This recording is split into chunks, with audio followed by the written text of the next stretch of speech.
Well, good evening. So, yesterday, I completed this.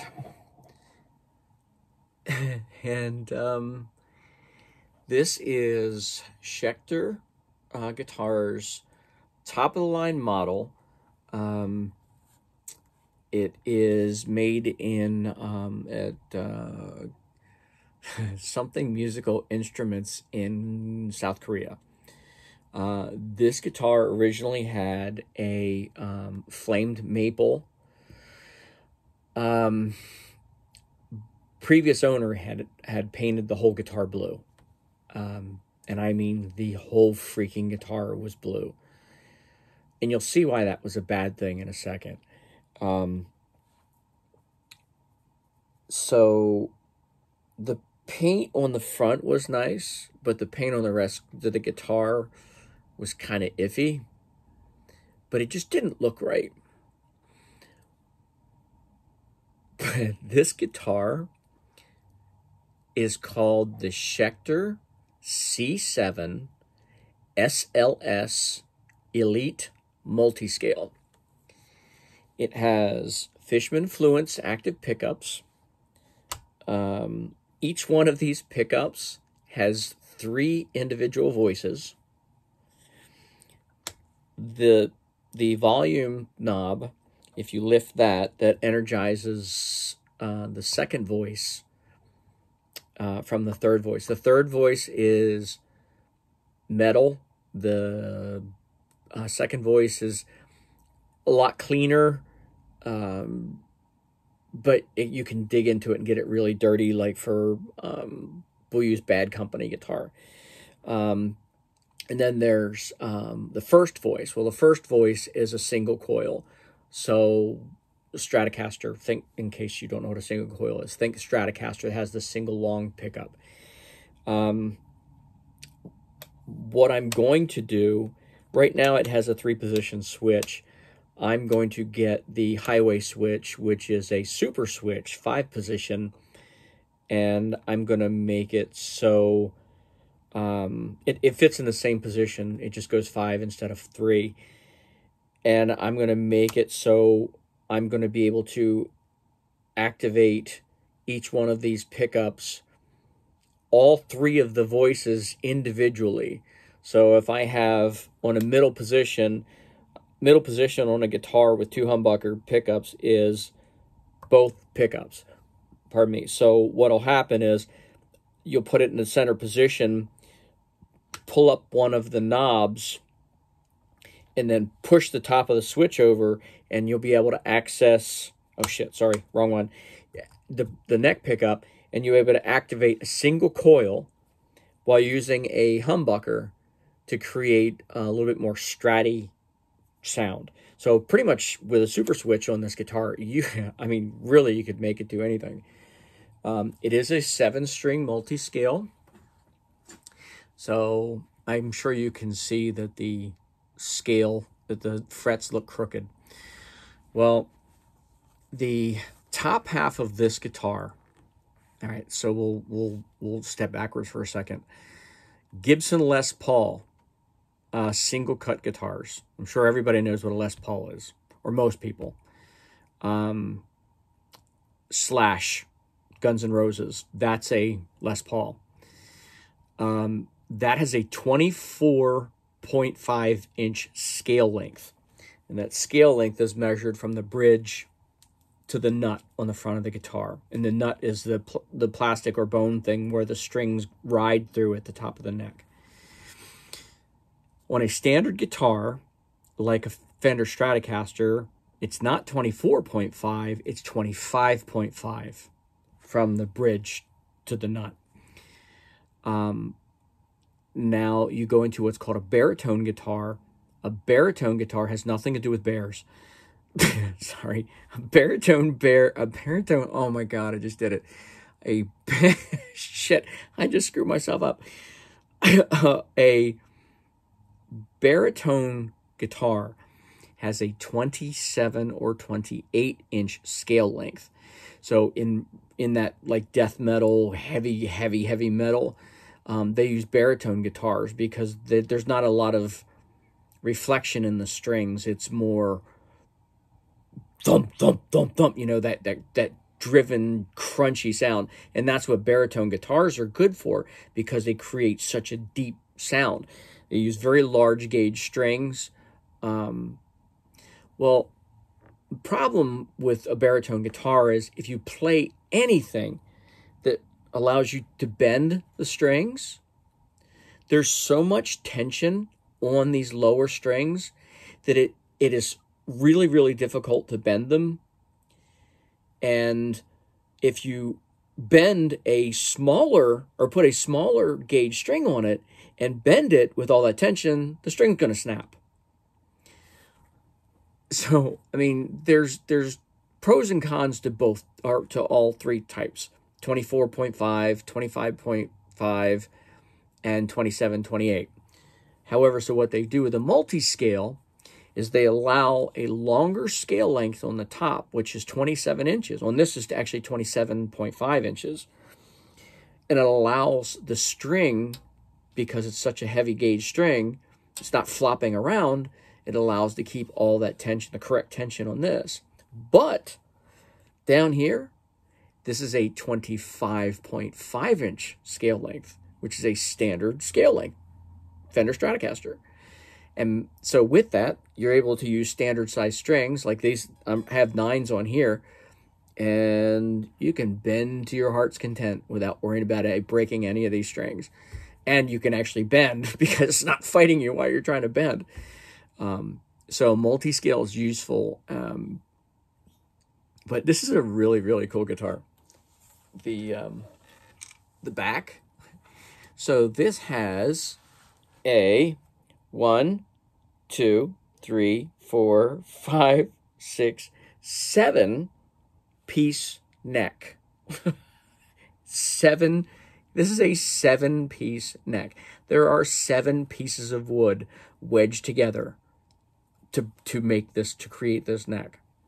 Then on top of the truss rod that runs down the center to keep the tension on the neck, there are 2, not carbon fiber, there are 2 titanium rods running in this neck. I mean, this neck is crazy stable. It is very, very, very thin marker neck. Really, really thin.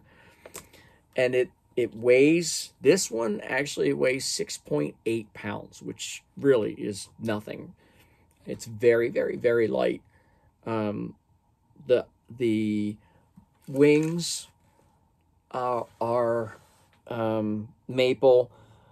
I'm sorry. These are maple, and these are maple too. I think 2 different types of maple or swamp ash. I can't remember.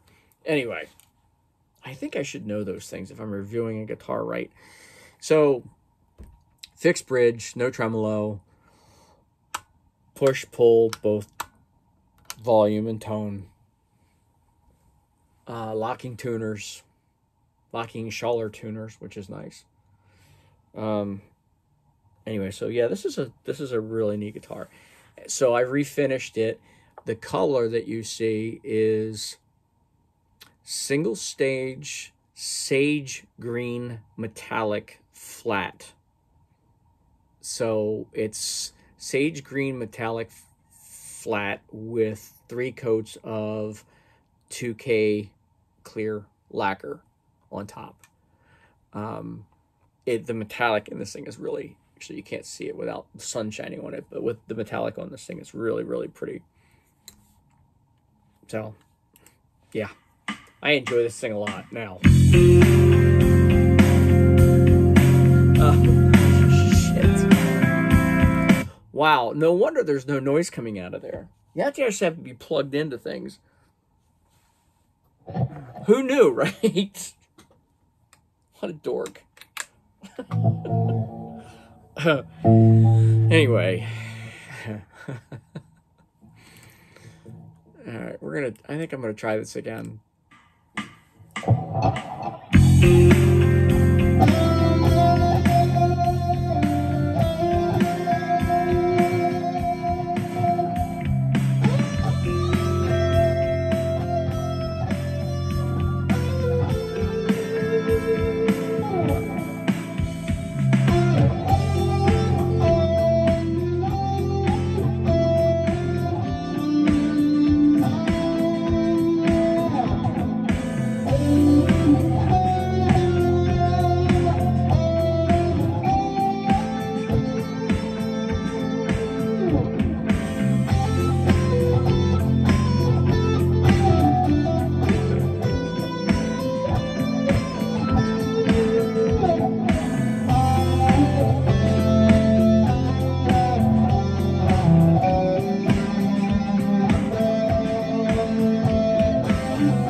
pretty dark. I'm just going to sit here and play with this damn guitar and then forget the camera's even on. Anyway, so that's my new baby. Everybody gives their guitars names. You guys give your guitars names. I mean, what do you name your guitars? I just call them what they are. Like, well, but then I get to the point where I've got like 3 Schecters, and I say I'm going to grab the Schecter. Which one? And then I say what its name is. The C7, because I only have one C7. Okay, now I'm rambling. Anyhow, I digress. Actually, so that's it. You heard how it sounded. I actually went, I stayed in the bridge. I stayed on the bridge pickup the whole time. I did go between voice 2 and voice 3 during that a couple times. I don't know if you noticed tonal change, but I felt a difference in pick attack. Anyway, so really neat guitar. I'll play more with it as time goes along, but man, pretty cool, right? Anyway, see ya.